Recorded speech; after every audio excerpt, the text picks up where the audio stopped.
everyone. Welcome to CDU and also to this presentation this evening. We really appreciate your attendance. It's great to see you here.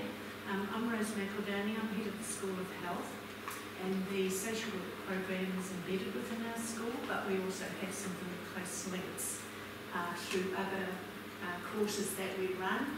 It's very much associated with, or we relate very strongly to this topic as well. So it works really well, and it's great to have you here.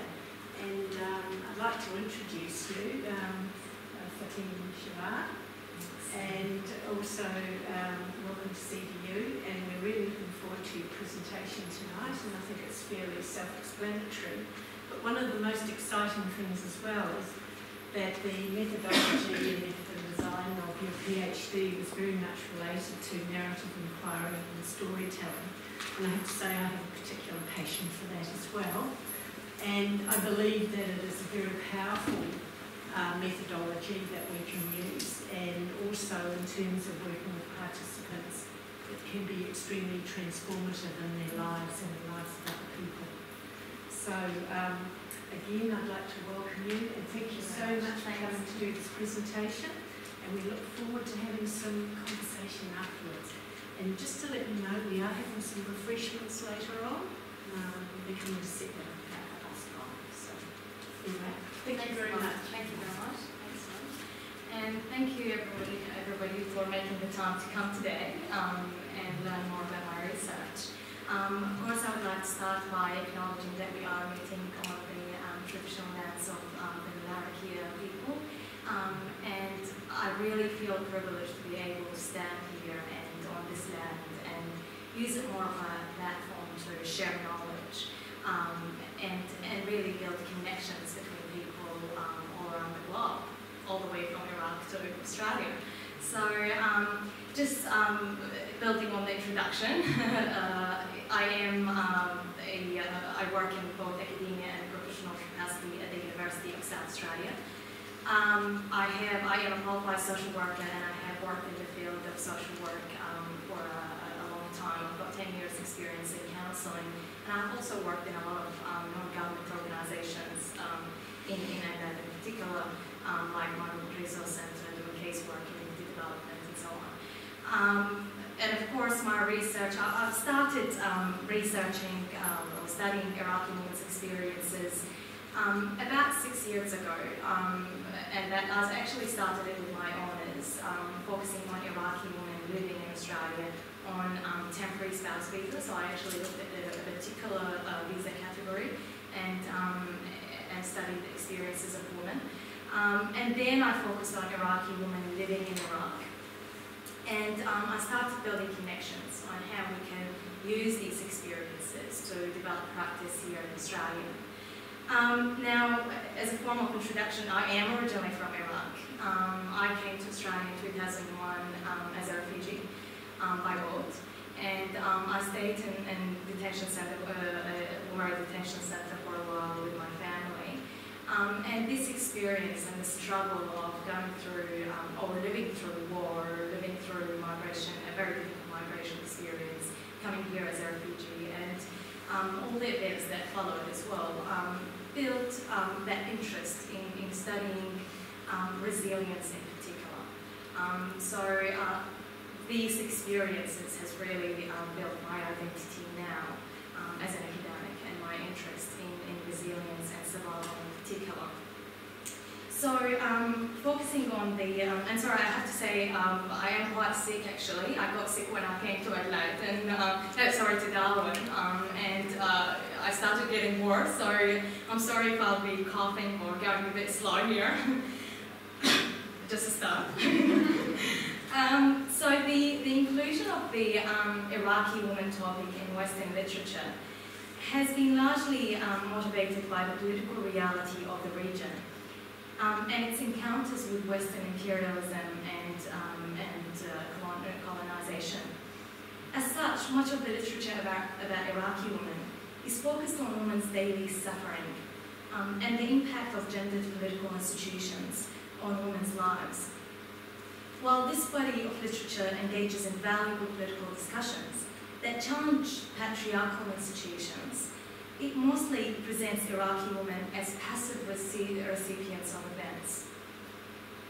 So instead of presenting them as agentive actors who not only resist social and political oppression, but also contributes to its changing dynamics, the literature we've got so far is really very much focused on women's suffering and vulnerability, with not much focus on resilience.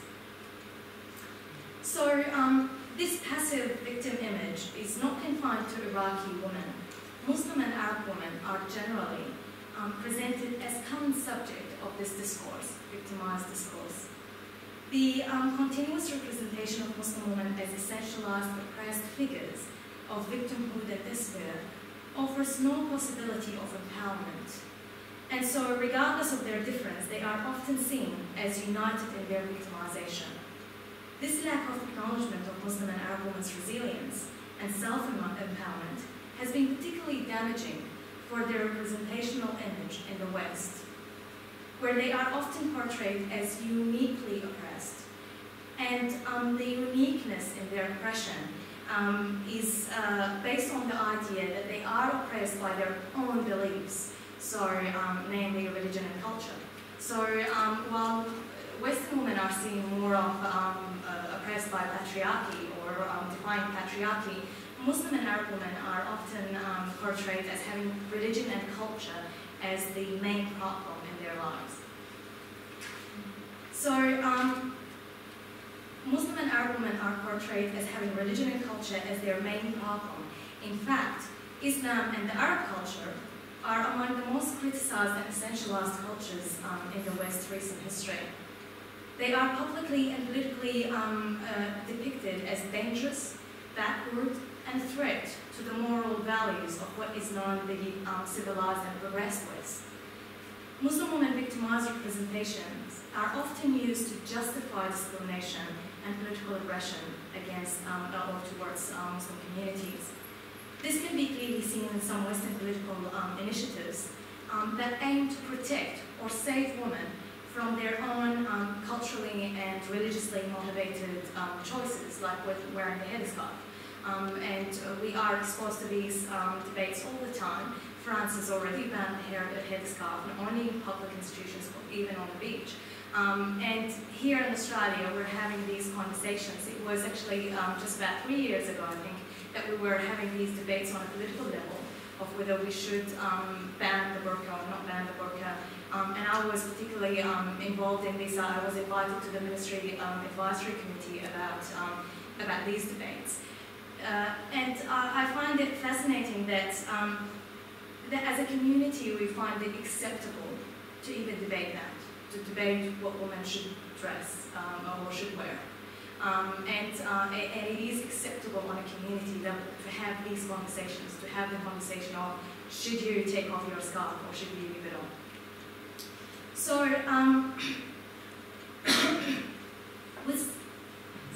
with self-victimized representations, Muslim and Arab women are mostly seen as incapable of contributing to their own development. They are constructed as always in need of saving. Their struggle against wars, violence, and patriarchal structures are only recognized from the point of suffering and vulnerability. They are rarely acknowledged as experiences of survival. And of course, surviving is not so much about maintaining physical existence, but it's about creating and maintaining life, which involves a lot of battling and struggling, a lot of skills and knowledge. That's usually left out in the literature about Arab and Muslim women more generally and Iraqi women specifically. So the strength in these complex experiences of survival is rarely recognized at an academic or even practice level. The disappointment of oversimplifying these experiences is captured in the following statement of a former Iraqi Kurdish guerrilla fighter and a current immigrant in Sweden. She says, well, in fact, what I need is a forum, a space, to tell them as an illiterate woman under the conditions of suppression of my government, how I mobilized, gathered women, recruited them for the national cause, how I self-taught myself, reading and writing in order to be able to read the political literature, how I learned to manage a large community of youth, support them, give them hope in life, and inspire them for a better life and future. Here in Sweden, they think I know nothing. I have no skills. They only push me to learn the language, but for what? This powerful statement communicates how complex experiences of migrant women are sometimes dismissed as irrelevant to our progressive society. So overlooking the teaching and learning opportunities that can be generated from these experiences. In my work with Iraqi women in Adelaide, I get exposed to a lot of these stories. A lot of the time women say similar stories of they think I know nothing. In fact, one of the migrants, and I think this is more of a shared experience really, not gender specific to women, migrants generally face this. And I remember in talking to one of the migrants here in Australia, in Adelaide, and he was saying, they think I'm stupid. And I personally can relate to this story. I personally can relate to this statement because I'm always exposed to this idea of I am locked in my scarf. That's all I can speak of and all I know is my scarf. Whatever that goes beyond it, people start questioning my knowledge on these areas because it's not my specialty. My specialty is to talk about my oppression. And that's a lot of women, unfortunately, also face these experiences. Especially women, like, illiterate women or women who have not gone through formal education or formal university studies. They have a lot of survival experiences, a lot of knowledge, a lot of skills that once they get here, they are acknowledged as knowing nothing. And that's really sad because we're losing a lot of knowledge and skills in this process. So in my research, I use storytelling. I focus on the aspect of learning in my research.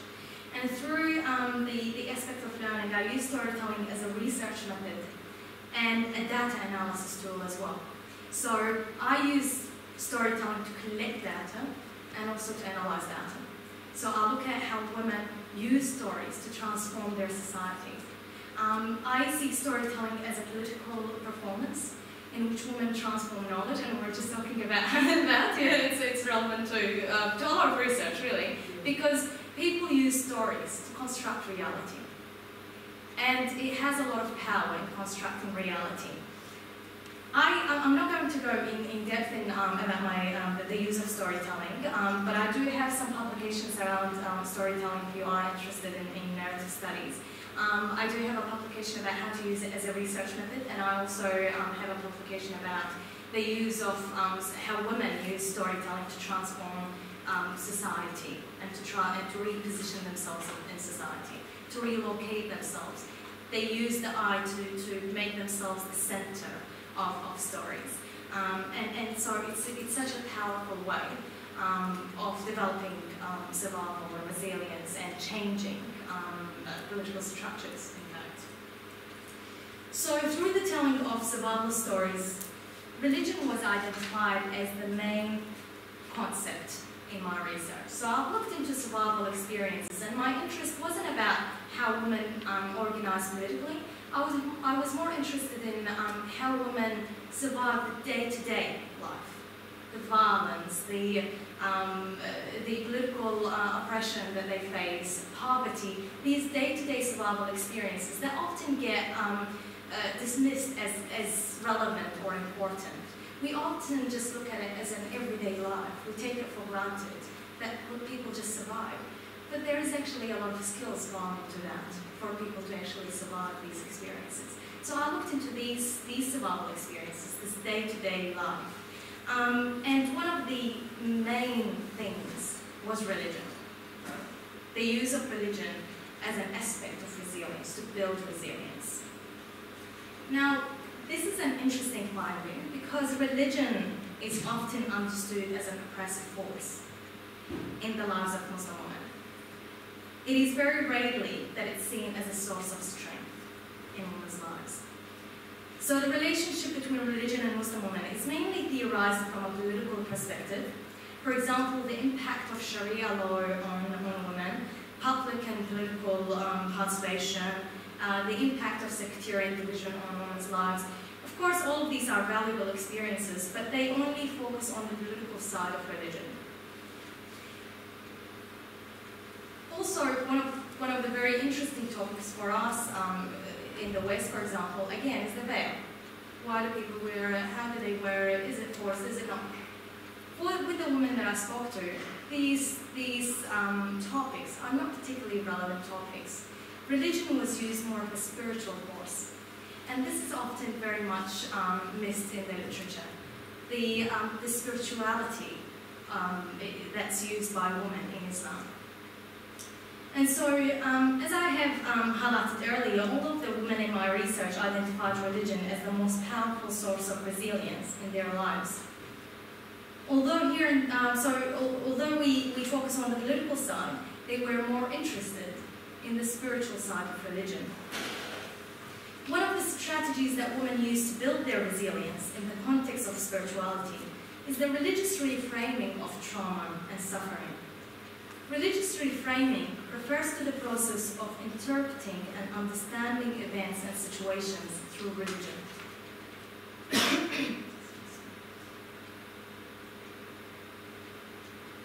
So, through religious reframing, women talked about the difficulties in their life as a spiritual test.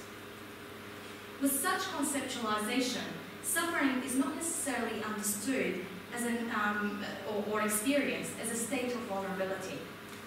Instead, some women describe suffering as a powerful state of being.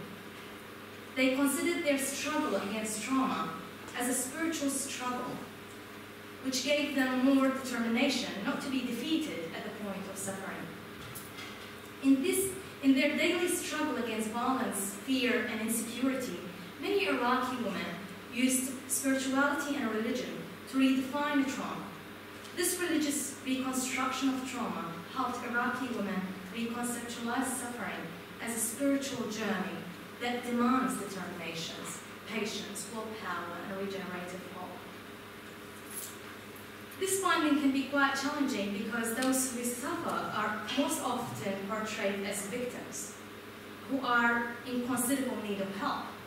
However, suffering in participants' women's narratives is often explained in terms other than victimization, mainly spiritual and moral power and strength.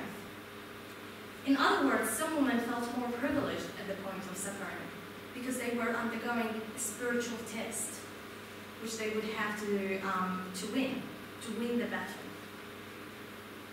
So they did not feel victimized, but they actually got connected with their strength, with their inner strength, through the use of spirituality. Their struggle often led to spiritual strength and empowerment.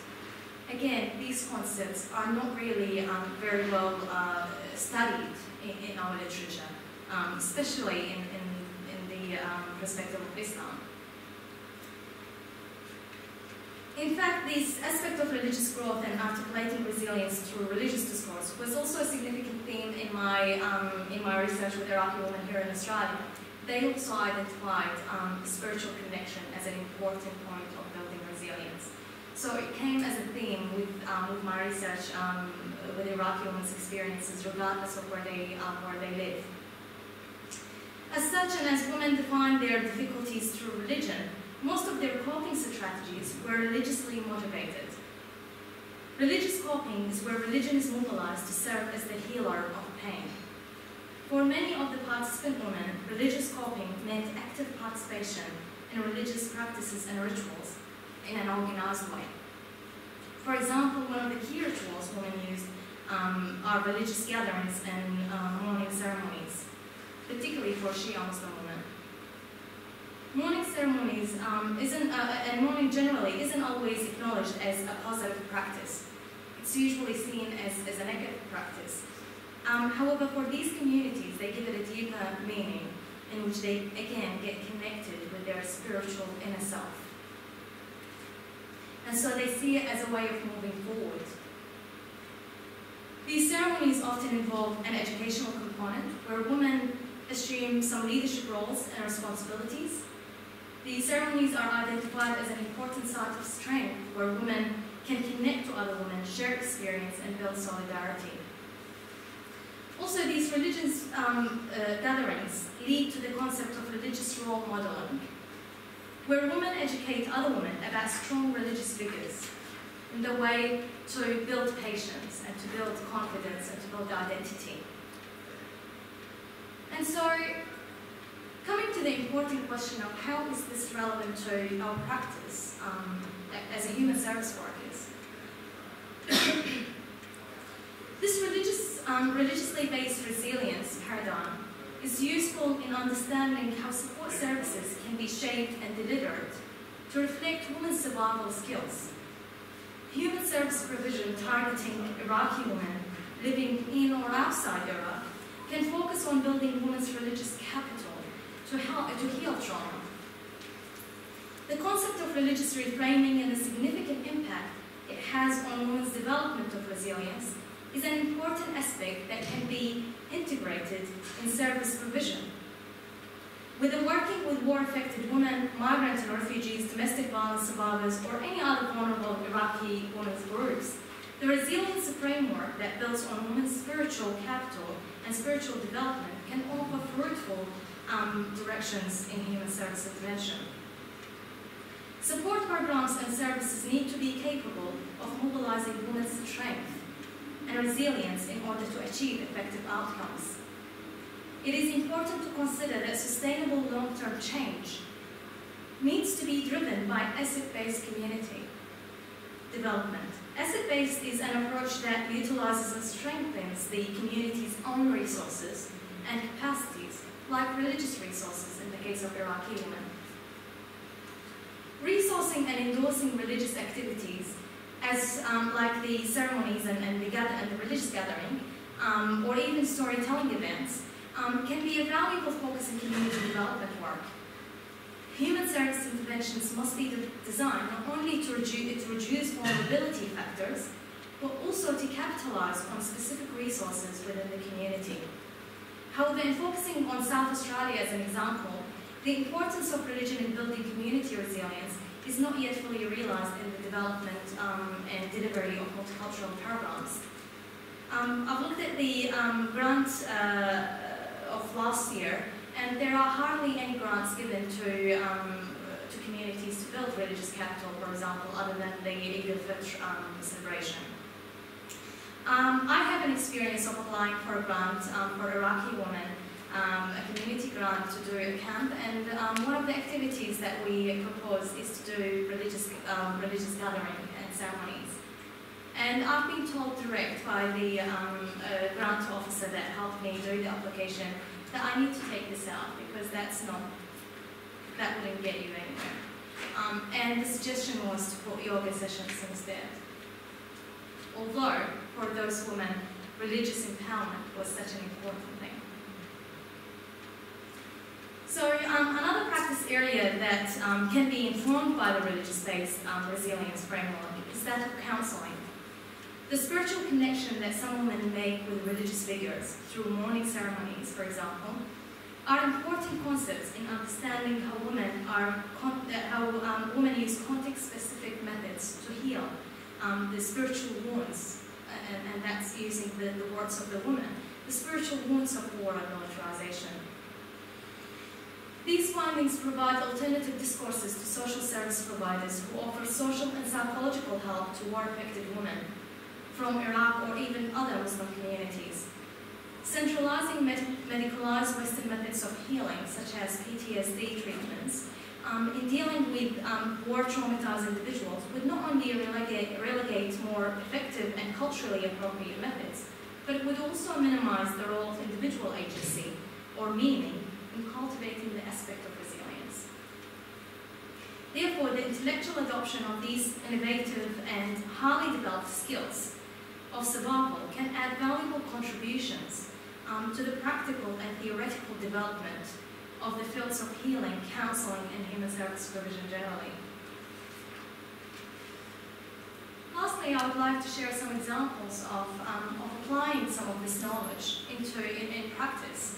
I work with the Iraqi Women's Voice of South Australia, and I work with a lot of communities and Iraqi groups. And we have adopted different programs to utilise the strength of the community. And so one of the programs, of the very successful programs, is the Big Sister program, and that uses the role modelling aspect with young Iraqi girls.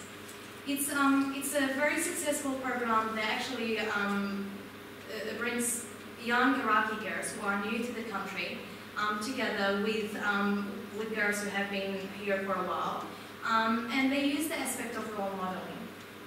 And through doing social activities, going out together, doing things informally, and it actually gives a safe space for people to develop these skills and social skills. Now, it was such successful with parents in particular, because parents always have these fears when they come to Australia of, I'm not sure about this aspect of role modelling. How is it used here in Australia? What about negative role modelling? I'm not sure about this culture. I'm not, I don't know how this will go with my kids. And so there are always fears and worries about having their kids engaging in the social life, because there is always that worry of, what about negative role modelling? And so by doing this program, it gave a safer space for both parents and the younger girls as well. Also, another program that we do is the storytelling circles, and these are the building on knowledge, sharing knowledge, and the Women for Women is more about sharing skills, and these could be different knowledge and different skills. Again, these programs, once we try to organise and do some funding or get some resources for these programs, we are often asked to, who are your guest speakers? And we always and often say, well, the women are the guest speakers. And again, that doesn't always get us anywhere. So, because there's this idea of it's giving knowledge rather than receiving knowledge. It's about teaching rather than learning. And so by having the woman as the guest speaker, that challenges this idea of it needs to be an educational program in which we go and give information. We also have the religious gathering and ceremonies, and of course these would be the most difficult programs to actually resource or find any fundings for these last two, and so often these are the most stigmatized, because this whole idea of empowering women through religious, especially mourning ceremonies, I think the name in itself brings some negative idea, and so it's not always developed in any shape or form other than the women organising together and building that forum in which they can gather and do these ceremonies. So that's it for me. I've tried to just focus on the main points, of course, and again, there are storytelling, there are other aspects of memory and the use of memory, which is an important, another thing that came up in my research. But at this stage, I just focused on the aspect of religion and the way it can be used in service delivery as well as in academia. Thank you very much.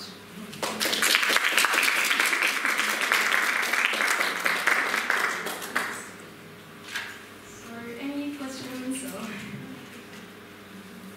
Thank you so much, Matilda, for such a fantastic presentation. I might pass around the microphone for those of you who have questions, since it's being recorded, so that we can hear your voices too.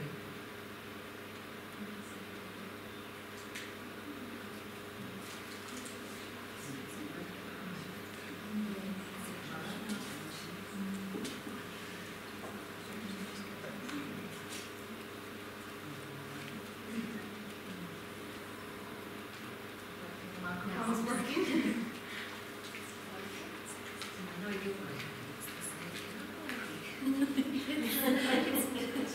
Oh no, but you're going to have it. Hello, It's not working. okay, it should work. Hello, test. Hello. I'm not sure if it's Dead, maybe. Do we have a microphone? Hello.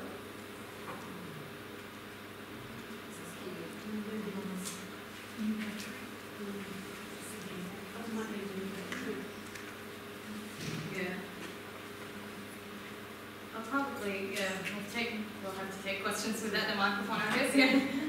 Yeah. So, do you have any questions?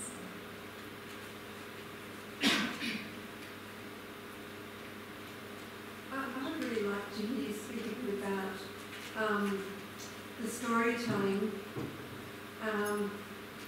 Is it trying to think about how to take it into the workplace and how to share it with women, how to do that from with Western eyes and Western voice and Western being, because it seems quite private, and how to create a safe place for that to occur. Yeah. It's in fact, although it might sound like an easy method, it is a very difficult method to actually use. Because it really depends also on what do you do with these stories as well once they've been shared, and that is a very difficult space. Usually in my research and in the way that we also apply them in practice is that we leave it up to the woman to share whatever they feel. So we don't even bring a topic to the discussion. We just sit down and we talk, and some of that talk could involve gossip. It could involve things talking about yesterday and today, and all these things that might be seen not really important. And so we leave it without a topic. And I would say this is the most important part, is not to bring a topic. Because bringing a topic means you've already dominated that storytelling. You've already put a particular topic, a particular line, a particular way of thinking. Whereas coming with the idea of, I could have any topic today, we could be talking about anything. And again, like I said, it's a very difficult thing, especially on a research. I had only 3 months to do my data collection in Iraq. And a method like this requires a lot of time, because sometimes we would sit down, talk and talk and talk, and I don't know what to make of these stories, where to take them, and so it's a very difficult method. Also sometimes, which I found really interesting, the woman, because sometimes I recorded the conversations, the stories, and so the woman would be, like, we would be just sitting and talking, not about anything in particular, and the woman would say, oh, get your recording because this is an important part for your research. And I think that's really good, because that's exactly what I want, the woman directing the research and identifying what's important for my research and what's important to be discussed.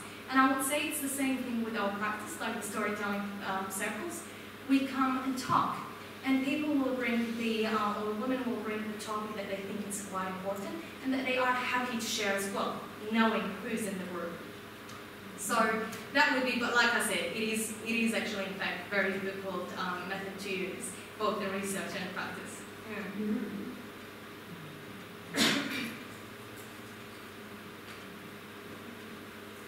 I'm not really sure about the community, the Iraqi community here in Darwin. Is it a big community? Not really. No, very, very, very small, and only we're getting some new refugees. Yeah. And so, in terms of like religious resources and capitalising on these resources, is this a method used? Because, like I said, in looking at the grants, for example, in South Australia and doing some research around the program, this is not something that's actually utilised.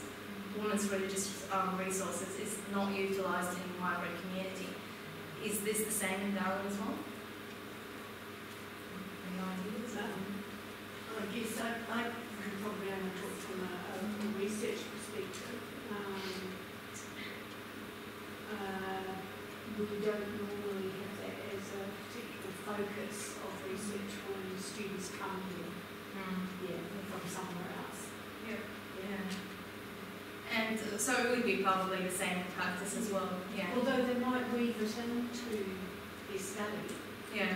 For example, I'm currently supervising a woman from Central Java. Yeah. And her study is looking at developing better mental health services for people in rural communities. We're trying to set up a primary mental health focus, which is going against the grain. Yes. But they talk regularly, her participants talk regularly to her about what it means, you know, to be isolated, to be separated, and how people relate to them or not, as the case may be. And it does tend to bring in a lot of the thinking about mental illness and stigma generally, you know. And some of these things are transferable across, aren't they? You know, some of the things you were talking about, I thought had resonance to that similar sort of pattern. You know, that exclusion, that problematising, that you can't know anything, you know, because sometimes people are silent, or it's not that they don't understand, but it's not appropriate or safe, you know, to share those meaningful experiences, and it's not anyone's business either. So I think that that's one of the things I've really learned so much from about this, you know, from her experiences, and we've shared time together in the communities as well. So you get a better sense of what is really going on, and just being quiet and observing and seeing how that interaction occurs between Erin as the researcher and her relationship with the communities, and being accepted and given, you know that she has to go to the community house in the particular village in order to get access to all the people. That's right, Because they all keep an eye on each other. That's right. And one of the areas for my research, given that I am an Iraqi Australian, I belong to both communities, I'm given an access to the community, to the Iraqi community, a direct access to stories and so on. And that presented a very big challenge for me, because, and I've written about it in the sense of it's a dual loyalty. So I'm a researcher, but I'm a community member. There are stories shared with me because I am a community member. And while you see that this information is quite important for your research, or that I want to share this in my research, or that I have that ethical responsibility of sharing it in my research, there's this, should I? There's always that question of, should I actually share this? Should I leave this out? And sometimes, and I've done a lot of reflection, and of course in research like this, you would have to involve with a lot of reflection. And I've done a lot of reflection on which stories have I excluded. And I found that there are quite a few stories, not necessarily because the woman told me not to share it. I just excluded these stories. That's not part of the research. And I started reflecting on, why have I excluded these stories? What are the mental processes that I was going through as a community member? How did I want to present the community? What's my role as an Iraqi Australian researcher? How that shaped my research? And how my voice came into the research. So although I'm trying to get close to the woman, I was reflecting on my own voice that silenced some stories and gave, highlighted other stories and so on.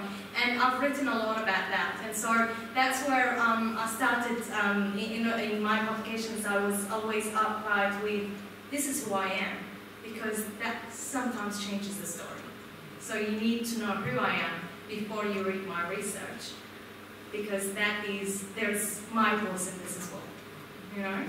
So it's quite difficult, and then it would of course be quite a different experience for somebody who's not from the community. This isn't really a question as in so much as it is an observation, I suppose. And I think people often fear what they don't understand, and I'm talking about spirituality. And I know that even as a practicing Christian, I know that there's a lot of, I think there still is stigma attached to being seen as a, practicing Christian, even though we live in a Christian country. But I know in my practice, when I went, like earlier last year during the cyclone recovery work in Galawingu, because it's a Christian community, the moment I tapped into that, things really shifted and people spoke very freely about their connection to God. And even though I never had the opportunity because it was such a short sort of intervention, it just made me realise how powerful that is. And wherever I can in my practice, I ask people about their faith. And what always comes through is incredible connection and what you spoke about, that inner strength. And their pain is actually part of their, what they see as God's shaping of their character or whatever it is. So I guess what I'm trying to say is, you know, even in Australia where so many people are not Christians, I can only imagine what it's like. Well, I can't imagine what it's like when you come in with a faith that, like Islam, where people fear that. It's like, oh God, you know, these crazy people or whatever. Like, so I don't know if that makes sense, but I do understand what you said about that. Definitely, I think religion generally is stigmatized in the aspect of empowerment. And in feminism in particular. In fact, there are a lot of researchers who see a conflict between religion and feminism, or religion and women's rights, or religion and empowerment, whatever that empowerment is. So, and then Islam, there is a label added to that as well when you bring Islam into the context, because Islam, like I said, is seen as particularly oppressive to women, uniquely oppressive, so which is different to other religions. But that's where I think that as a counsellor, I relate to that as a counsellor, because sometimes in my experience with my clients, especially around grief and loss, religion sometimes can be a very powerful way of healing. And as counsellors, we're always careful of, should you bring that aspect in? How would your client take it? Especially for a person like me wearing this scarf, obviously religious, because sometimes you feel, oh, they might think, oh, so you're religious and now you're imposing your ideas on me. And that's where it's quite difficult to actually work around it, because it's such a powerful way, but at the same time it's stigmatized, it's very difficult to work with. And so I usually bring it in my counselling work and ask people, not whether they are religious or not, but whether they are spiritual. And that kind of opens up a conversation in which they start saying, oh, I'm not religious, but, and then we talk about that but, and how that would actually transform or translate into a healing experience and so on. So, although at the start of my counselling I didn't use religion, although knowing that it's a powerful aspect of people's life, now I use it more, you know, in a more relaxed way, because a lot of people do find religion powerful. But I think this socialisation into religion is not powerful, religion is oppressive. What gets people into that fear of even opening up, of even disclosing and saying, I find it powerful in my life. Because, and again, I find that with my client, when I bring it up, I can see how this was more of the thing that they wanted to talk about, but at the same time were held back because maybe shouldn't be a powerful thing in my life, you know? So yes, and that's where I find it as a very, it's a fruitful area really of developing research, of developing practice, of developing counselling. We can focus on religion, we can bring the focus back into religion without being scared. Because I think that's how it is now, is that with this aspect of secularism and you know, we're a secular society, we try to not even bring religion into context when we talk about different things, and whereas it's still powerful in a lot of people's lives. Yeah, there used to be a saying, or it might still be around, that two things you don't talk about are politics and religion.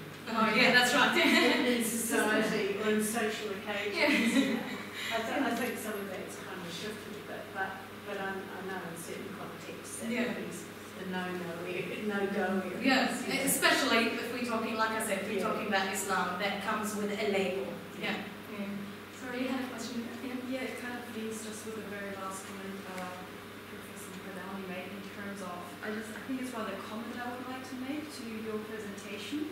And I think what I would like to say is, well, first of all, thank you for your presentation, because something really interesting happened when you start introducing your topic, and you mentioned how religion can be used, or that's what we're going to talk about, as a mechanism or tool for actually contributing to building resilience at first, but that's just being me, first moment as human beings sometimes are, because we all have these, whether We're socialized, yeah. we're socialized in certain ways. So me being a non-believer was first thinking, oh, wait a second, that, being skeptical, but that's, we as researchers too, we always ask and really want to dig deep and think a lot.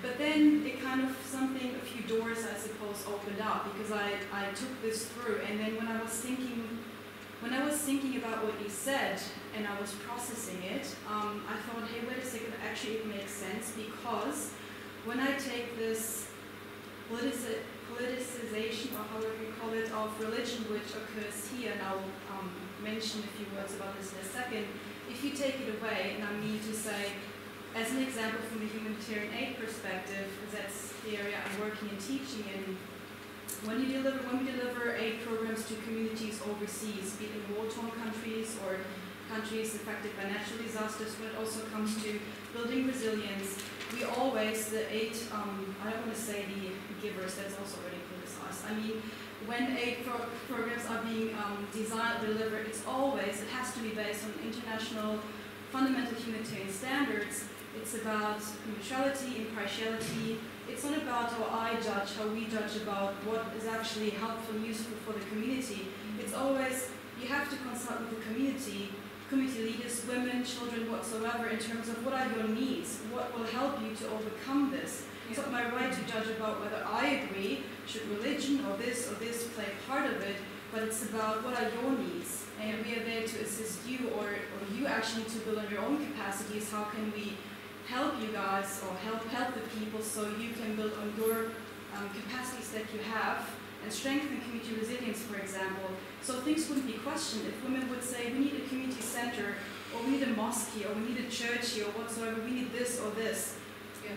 If it makes sense, it should be supported. But then it's very interesting, because then you mentioned, your experiences or your research based on Iraqi women coming as refugees or migrants here.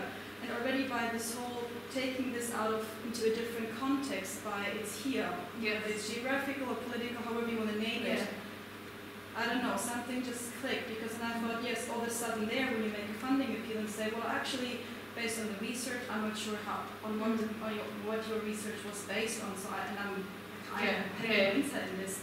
But let's say there would be really this is valid research, and your findings, and maybe findings of others show, religion can be a tool to Islam or whatsoever. In this particular context, it can actually assist young females or young women to build resilience. But then you come to closed doors, because people will say, oh no, you can't put this in there in your funding appeal because of A, B, C, D. And that's because it's politicized. Yes. Because, it's not just a stigma, it's politicized. And that's just... This language that's used internationally is not available for us here. Because we come with the aspect of, and again, I'm bringing Islam and highlighting Islam in particular because it holds such a powerful political label. It comes with this idea of it's a threat to moral values. And that's where I was talking about how Islam is criticized as a threat to the moral values of the West. So once you come here, we don't want to hear about your religion. Well, I think it depends also on the person. I mean, we can't generalize. It always depends. Oh no, I don't think it's people. When I talk about this, I'm not talking about people. I'm talking about, and especially because I actually write a whole section in my research around the West and my use of the West and how do I use it and who is Western and who is not Western, and can I be Western and can somebody else be Western? And so I talk a lot about this because the West or Western or people, Western, and white and all these categories, they don't represent people. They represent systems, cultural and political systems that's in place that advantages some people but disadvantages others. So it's not necessarily me and you, but it's processes which we are part of that advantages some people and disadvantages others. So yes, while we've got a lot of people who probably would think that's completely not right. Even me as an Iraqi Australian person applying for the grant, I had to put yoga sessions, because I had to. Otherwise, it wouldn't have been. So I used that language. I became part of it because that was the way to navigate around the system. Is to use the language that's available for me. It's to use that discourse, which is available here in Australia. I just want to thank you for the presentation because Thank it you opened very a much. few doors and it gave food for thought, and that's really important. Thank you very much. Thanks a lot. And I'm mindful of the time. It's 6 o'clock already, and probably you're already feeling hungry. And so, any more questions at this stage, or we could also all be here, of course, and keep talking formally. Yeah. Thank you very much. Can I just Oh, yeah, sure. I was wondering, and not so much focus on religion, but with the Iraqi community being such a small community, is it harder for a woman to go forward if they need counselling or need help to open up because it's such a small, the privacy and things of feeling? And that's an issue not only with the Iraqi community, with all communities. In fact, as a counsellor, I always tell, I always put it out there that please, like people who make that appointment for me, to say to them that she is of an Iraqi origin. Just to make sure, just to give the option to the person whether they want to see me or see somebody else. The problem is with this is that women often don't want, or people generally don't want to see somebody who might not have a full understanding of their cultural background, but at the same time, because it's such a small community, they don't want to also see somebody who they see in different forums, who they see in the community forum and so on. So it's a very big problem, and that's why actually not a lot of people use counselling as a way of healing, and they use community resources, people who they know within the community to help them out. But yeah, it is such a big issue, and I usually very upfront say to the people, please do say that I am Iraqi, I am Muslim, just to let them know so that they can make that choice, so that they don't just come into the room and they're like, oh, I didn't expect you, you know?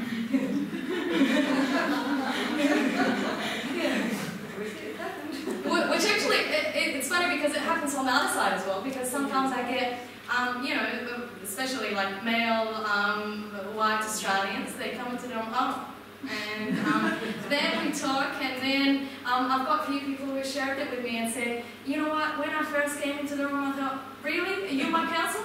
And then I realized, well, I'm actually, I was wrong. And I'm like, well, woo, pass the test. Yeah, thank you very much. Thanks.